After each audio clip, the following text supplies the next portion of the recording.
Ang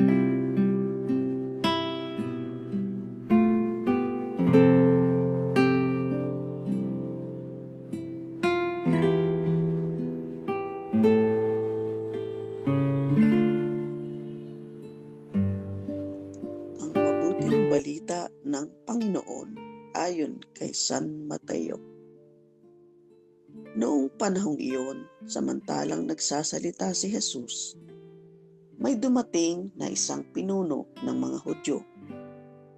Lumuhod ito sa harapan niya at ang sabi, "Kamamatay lang po ng aking anak na babae. Ngunit sumama lamang kayo sa akin at ipatong ang inyong kamay sa kanya ay mabubuhay siya." Tumindig si Jesus at sumama sa kanya. Gayon din ang kanyang mga alagad. Sumunod din ang isang babaeng may 12 taon ng dinudugo. Lumapit ito sa likuran ni Jesus at hinipo ang laylayan ng kanyang damit, sapagkat sinabi niya sa sarili, "Mahipo ko lang ang kanyang damit, ay gagaling na ako." Bumaling si Jesus, sa pagkakita sa kanya ay sinabi, "Anak, lakasan mo ang iyong loob. Pinagaling ka ng iyong pananalig." Noon day gumaling ang babae.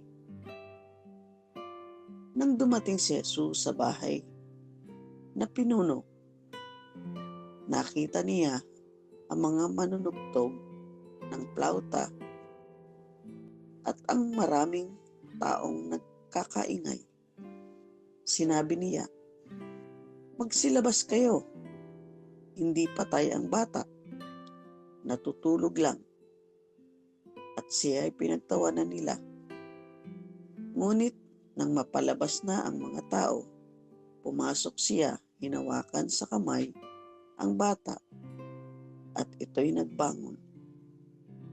At ang balita tungkol sa pangyayaring ito ay kumalat sa buong lupaing iyon. Mga kapatid, ang mabuting balita ng Panginoon.